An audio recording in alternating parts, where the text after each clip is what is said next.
right, everybody. Welcome back to another morning with Phil.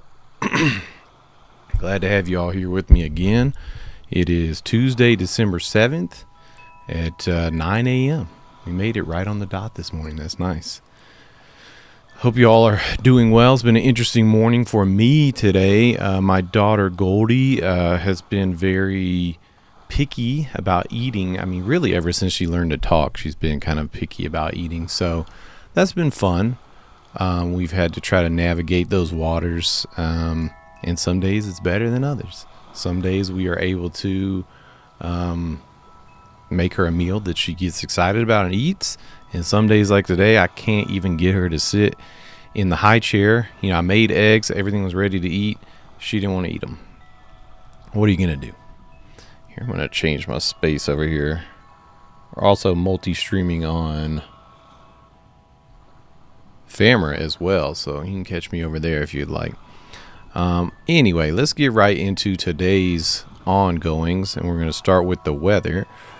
Yesterday it said that the high in Denver was 63, and Lee came and talked to me about it later on in the day, I guess because she overheard me, and apparently the high was only 39 or something. So we're going to have to work on our information here on this little ticker and see if we can get any more granular with the temperatures and all that kind of stuff. But today in Los Angeles, looks like there's going to be a high of 67 with a low of 48, and it looks like it's pretty stormy there right now. Here in Denver today, they're saying a high of 51, low of 31. Let's take a look. I'm going to take a look at my Apple. Pretty similar. My Apple weather says 52 for the high and 28 for the low. So, I mean, it's not that crazy. It's not that off. Okay, next up, Chicago. Man, chilly. Very chilly. High of 25, low of 22, and cloudy today. In New York City, also looking pretty cloudy. High of 50 and low of 31. Thanks, Everett, for the host. I got to catch some of Everett's stream Mythic Politics on Twitch last night. That was fun. Thanks for having me in the chat. All right. And in Seattle, Washington, it is raining once again. Surprise, surprise. High of 49, low of 43. In Detroit, Michigan, looking a little partly cloudy there. High of 29, low of 21. Very chilly. What else? We speak English good. Glad to see y'all. Thanks for being here with me on Twitch. One day I'm going to break that 3 average viewers on Twitch. We'll see. We speak English good says Chicago weather sucks butt. Yeah. I mean, that Midwest northern winter is something else. But let's go down to somewhere slightly warmer, which is my hometown, Memphis, Tennessee. Looking like a high of 50, low of 41, keeping it very temperate there on the chillier side, partly cloudy. And in Tampa, I mean, that looks like where I'd like to be. High of 78, low of 61, partly cloudy. And I guess we'll just get right into the news. I'm going to have me a sip of coffee here. I got my mug that likes to get chroma keyed out. Okay. So I'm going in blind today. I have not looked really at the headlines at all. I did overhear some stories on NPR this morning. Kind of a follow-up to what we were talking about on some of the stories yesterday, which is that Biden is trying to do this diplomatic boycott of the Olympics. Some fun facts that I learned. Some people say that this is kind of a half-ass measure to do that, and that if you really wanted to boycott, you'd have to do an athletic boycott so that none of the athletes would be able to compete. I'm sure that would piss off a lot of athletes who've worked so hard to get to go to the Olympics, but there are serious human rights violations going on in China apparently. I guess what I heard this morning, to follow up, some of this is based on the tennis player who spoke out about sexual abuse and then had been kind of disappeared, but also all the stuff with the Uyghurs. And I'm not sure how far it goes. Some people say they're, putting them in camps and re-educating. I've heard some people say as far as genocide. So, it is unfortunate that the Olympics has to be like this political stage for all that. But I think it would be good to do something. And the guy that they were talking to on NPR was really saying that it should have been negotiated years ago. They really should have been trying to do something on the legal Olympic stage, if you will.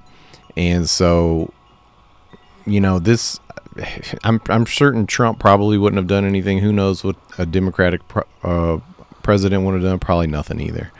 So I just wanted to follow up on that, because the first thing I see here in the stories is Biden and Putin speak at a critical moment for Ukraine. So let's check this out. I love to see people in the chat. They're networking. Mythic Politics and We Speak English Good are getting their streams aligned.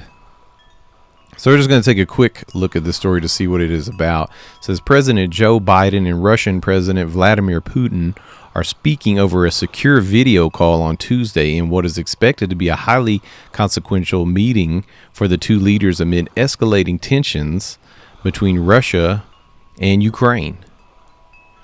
During the last several months, Russia has erected supply lines, including medical units and fuel, that could sustain a drawn-out conflict should Moscow choose to invade. Two sources familiar with the latest intelligence assessments told CNN.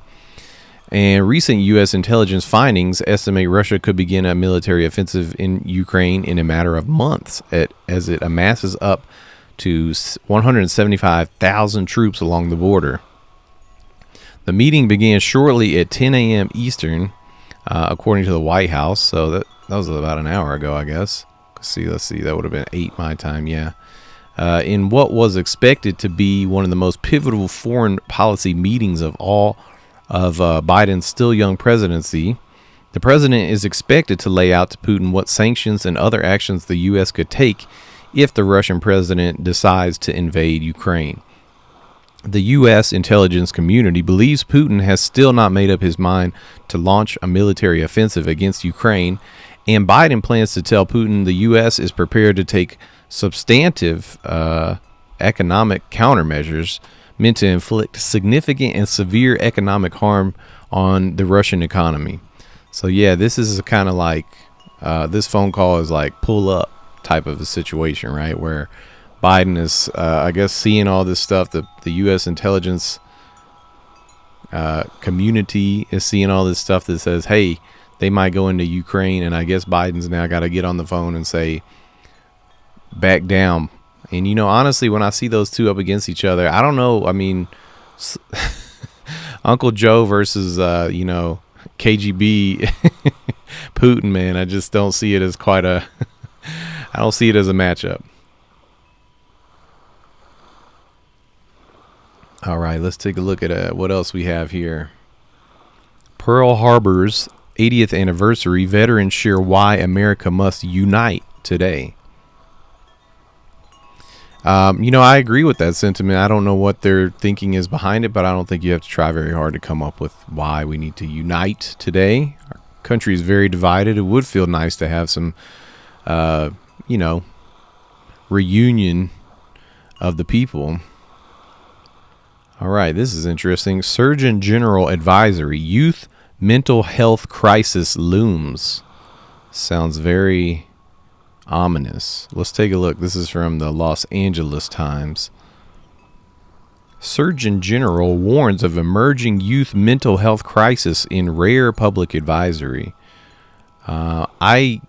This makes sense. I think that it's not just youth having mental health crisis situations building up. I think maybe all of us. People that I don't know if. Let's see what he's talking about as far as the ages that are considered youth. So by Howard Bloom and Melissa Gomez, this article says, citing mounting evidence of ongoing harm, U.S. Surgeon General Vivek H. Murthy on Tuesday issued a public health warning advisory on the mental health challenges confronting youth, a rare warning and call to action to address what he called an emerging crisis exacerbated by pandemic hardships. Symptoms of depression and anxiety have doubled during the pandemic, with 25% of youth experiencing depressive symptoms and 20% experiencing anxiety symptoms, according to Murthy's 53-page advisory. There also appears to be increases in negative emotions or behaviors, such as impulsivity and irritability, associated with conditions such as attention deficit hyperactivity disorder or ADHD. And in early 2021, emergency department visits in the U.S. For suspected suicide attempts were 51% higher for adolescent girls and 4% higher for adolescent boys compared to the same time period in early 2019. Says it would be a tragedy if we beat back one public health crisis only to allow another to grow in its place, Murthy said. Mental health challenges in children, adolescents, and young adults are real, and they are widespread. But most importantly, they are treatable and often preventable. Wow, well, that is dark, but I do see the writing on the wall. I think we can all relate to that. The pandemic has exacerbated every kind of anxiety and depression and all that kind of stuff. So, all right, here we go.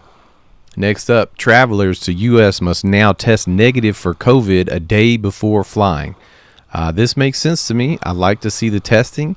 You know, a lot of people, I like to see the vaccinations myself. A lot of people don't, but testing is good. We need to try to check this. Let's see what's up next. U.S. billionaire surrenders $70 million of stolen art. Michael Steingart, billionaire, surrenders $70 million in stolen relics. Interesting. Let's take a look at this. So this is from The Guardian. I'd love to know what in the world. I mean, so it says stolen. Did he steal it? Here, let's go ahead and see what the subtitle says. Michael Steinhardt displayed rapacious appetite for plundered artifacts, says district attorney. So he may not have been personally stealing them, but it does sound like he was creating the market for stolen relics and the like. Let's take a look at this caption for this picture. It says, Michael Steinhardt, pictured in 2013, has been banned from acquiring other relics for life as part of an agreement with the Manhattan District Attorney's Office. Okay, so it sounds like this dude just got, sentenced for all this.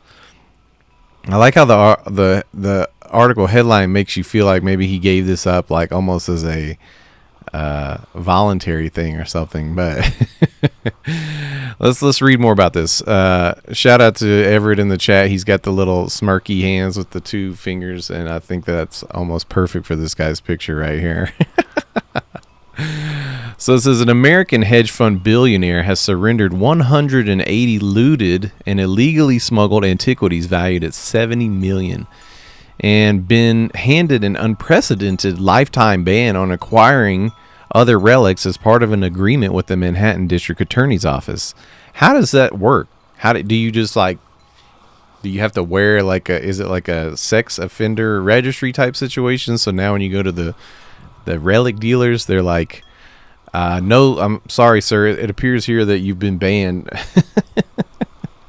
I don't know how you enforce something like this. Going on here, it says Michael Steinhardt, one of the world's largest collectors of ancient art, displayed yeah, we've already read that. Let's keep going. The lifetime ban marks the dramatic culmination of an international investigation that began officially in 2017. The DA's office said in its inquiry, the DA's office said in its inquiry found compelling evidence that the antiquities were stolen from 11 countries and that at least 171 passed through traffickers before being bought by Steinhardt.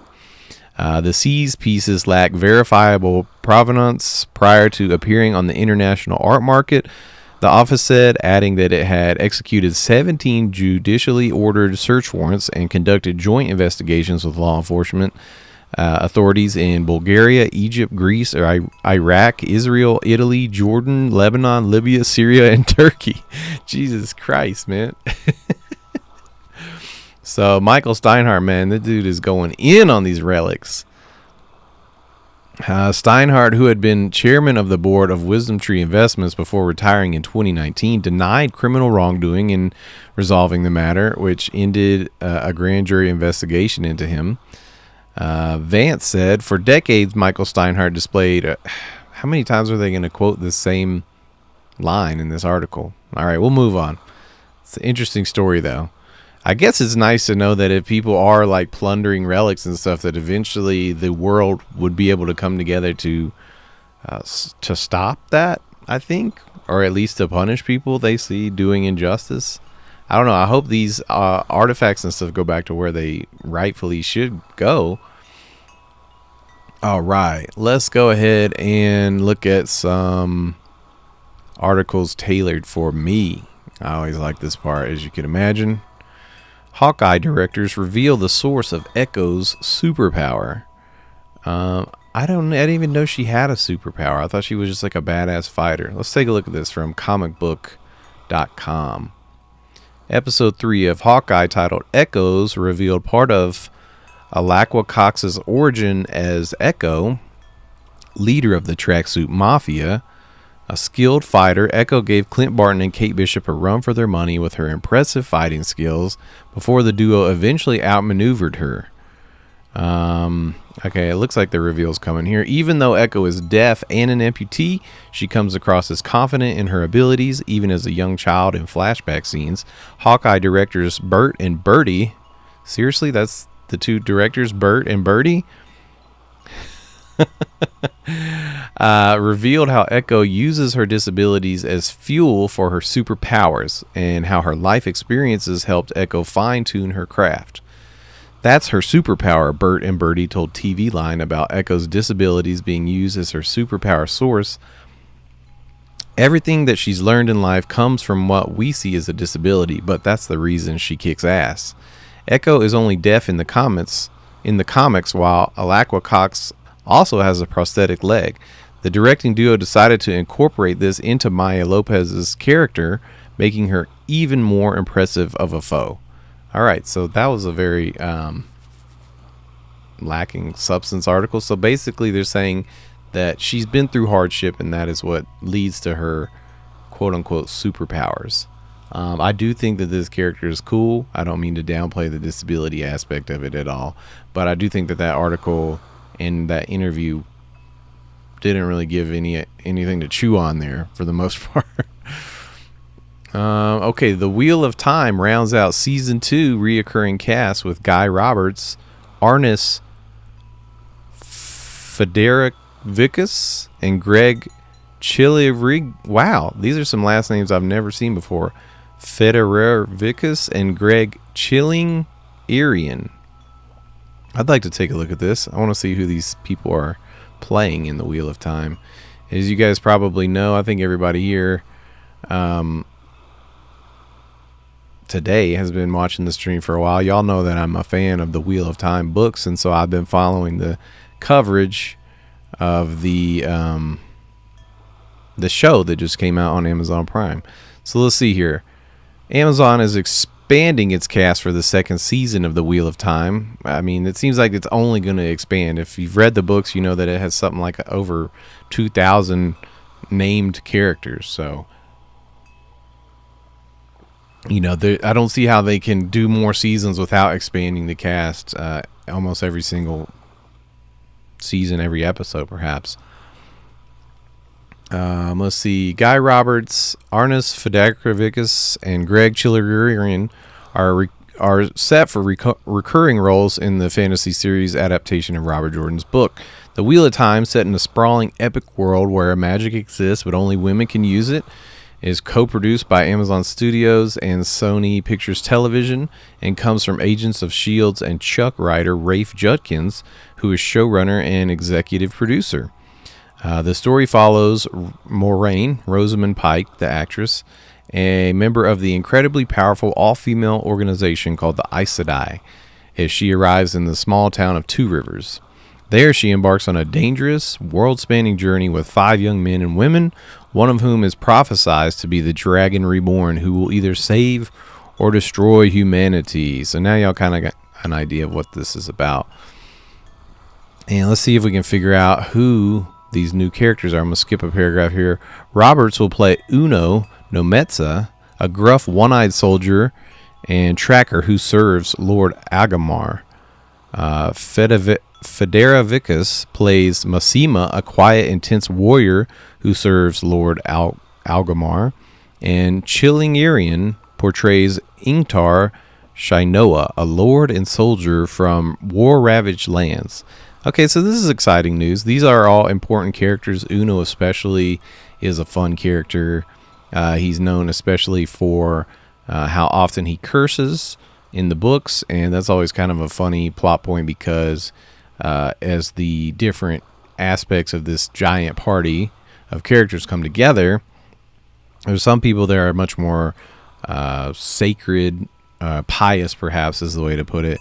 They don't really get along with the more, pirate-like aspects of Uno's characters. So that's fun to watch. Let's take another look at these guys and see who they're going to be. Interesting. So I'm imagining in the show they'll look a lot more rough because they're going to be, so these are like Hollywood headshots here, so they're not really necessarily doing any justice for the characters, but I'm excited to see that. And I'm also excited to hear where the story's going. It sounds like they're going to be up in the Borderlands already. Interesting. PC Gamer here, it says, it's been a great year for RPGs if you hate and fear the new. Wow, that is quite a way to word it. So that's a very backhanded headline. Let's take a look. I want to see what this is about. Re-releases and retro RPGs made the futuristic sounding year 2021 feel indebted to the past. In 2019, Disco Elysium pushed the RPG genre so far people said it wasn't really an RPG at all. They called it an adventure game or a visual novel. Disco Elysium really was an RPG, of course, one with roots in CRPG classic Planescape Torment and the kind of tabletop role-playing with actual dice, but it was revolutionary enough to sail right to the edge of our convenient definitions. It felt like evidence of a genre that was thriving. If y'all have played Disco Elysium in the chat, let me know about it. I've heard chatter from other friends who have been playing it, heard good things, and I didn't really understand when I looked at it in the App Store or whatever, Nintendo Switch store. I didn't quite pick up on what the gameplay was like. It did seem like a visual novel to me, but yeah, let me know if you played it.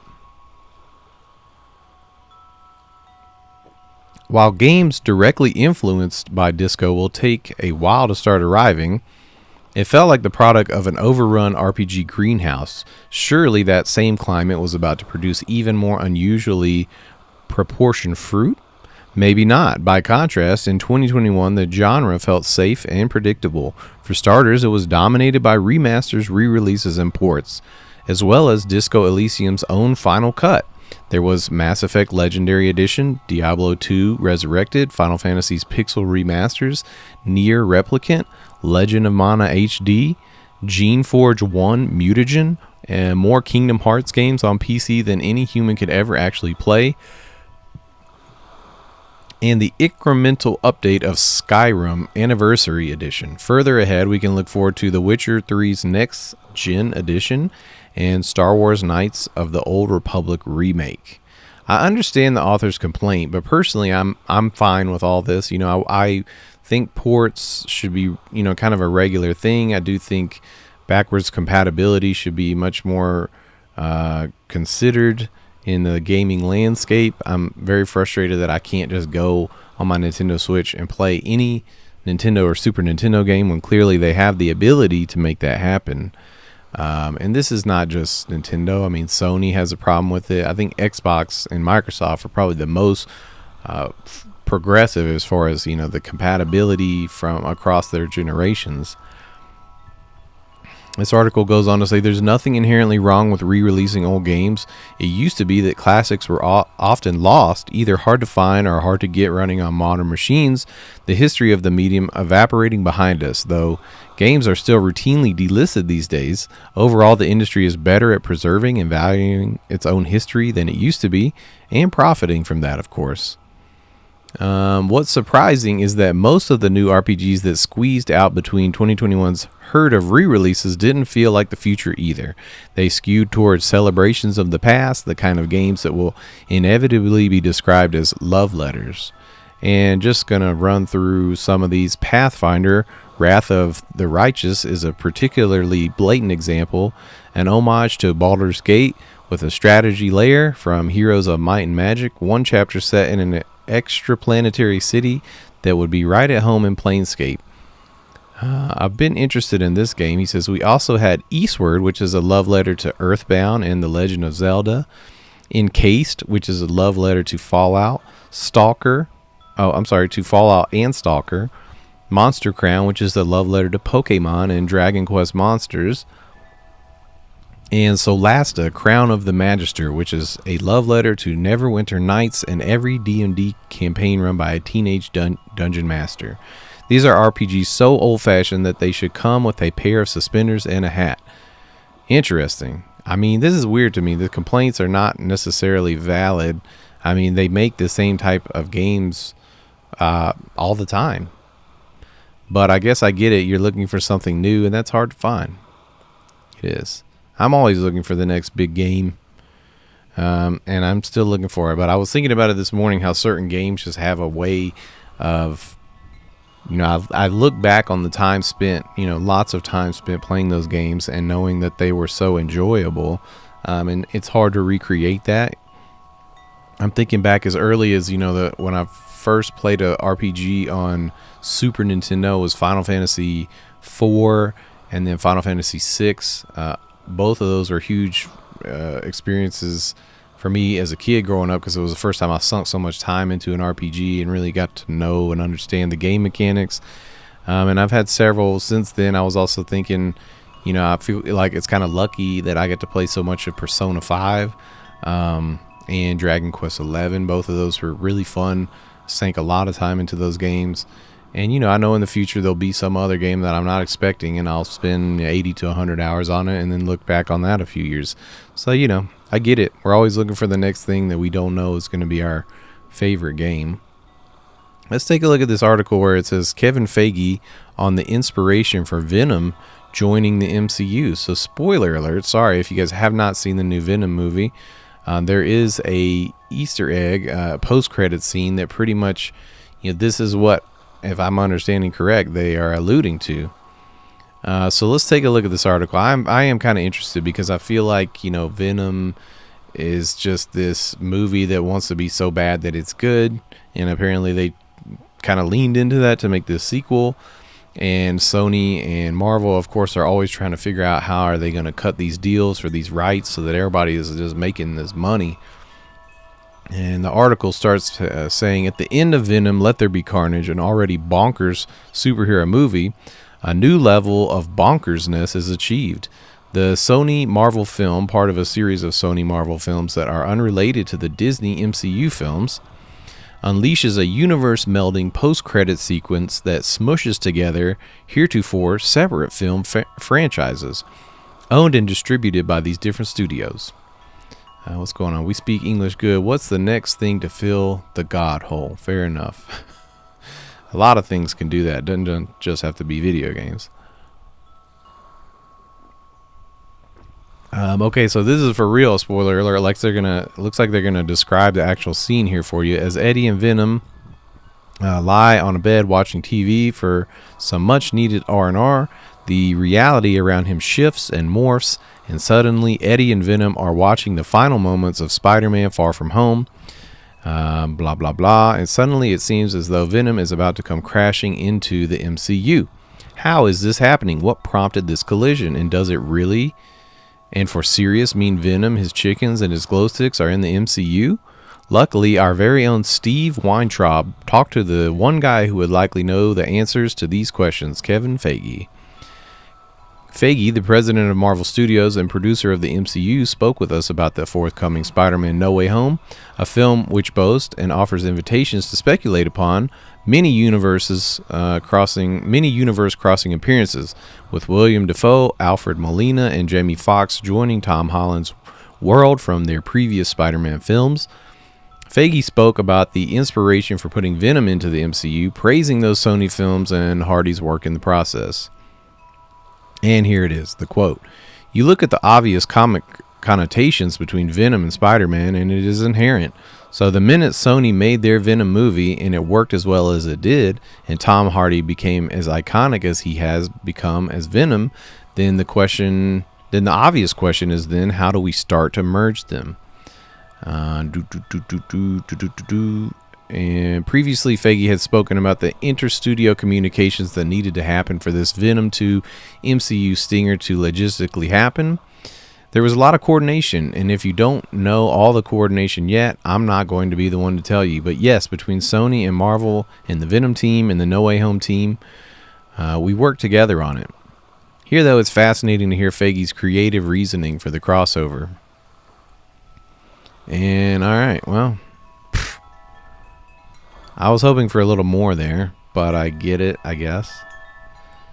And we're reaching the end of our stream. Wow, we buzzed right through 30 minutes on just like the top stories and some curated stuff. Let's just scroll through real quick, see if there's anything super important. Seems like there could be a lot of stuff, but I'm going to try to land on one final article for y'all that could be a good way to start your day. American Airlines CEO Doug Parker to step down. Stocks jump as Omicron fears ease. Intel pops. This is interesting. Jeep maker Stellantis bets on software to boost revenue. Stellantis sees software revenue boom by 2030.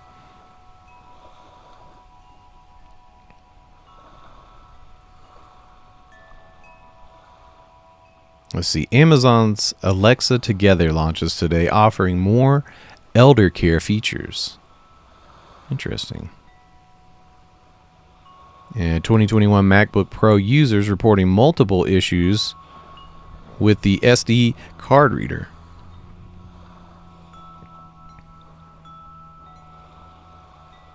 Oh, okay. This is interesting. Drake pulls out of Grammy Awards race. Drake withdraws his 2022 Grammy nominations. Let's see what this is about. I didn't see this coming. So this is from CNN Entertainment. Canadian rapper Drake. Oh man, I want to call him that from now on. Canadian rapper Drake. New variant as the Ghislaine Maxwell trial starts. Coincidence? We speak English good is saying in the chat. Most likely, yes, but I hear where you're coming from there. Okay, where were we? We were speaking about Canadian rapper. Oh, no. That's an unfortunate slip of the tongue. I do think we know Drake is a groomer, but I didn't mean to cast any aspersions there. So anyway, Drake withdrew on Monday from the Grammy Awards, removing his 2 nominations for music's highest honors, sources close to the musician said.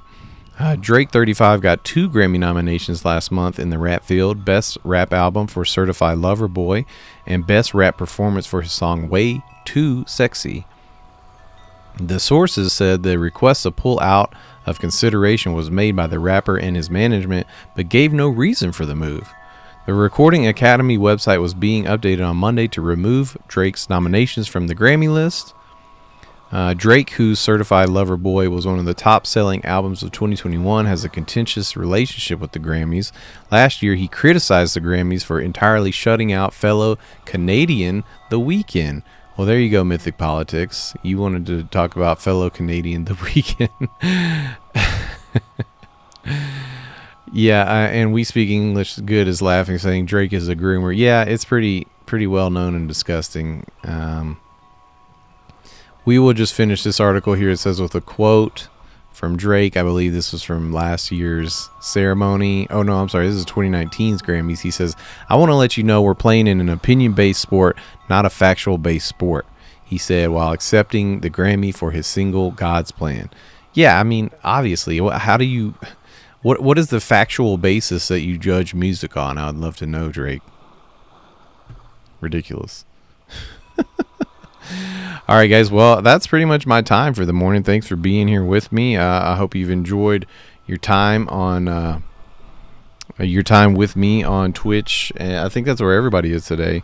I think I might try to do at least one day a week exclusively on Twitch. So if you're watching me now elsewhere, be sure to go over there and subscribe. It's Phil C. Buck on Twitch. And then, of course, we're also live on the Famera app, so please check that out. All right, guys. Well, that's all for me today. Make sure you take care of yourselves and each other. Love to you all, and I'll see you tomorrow.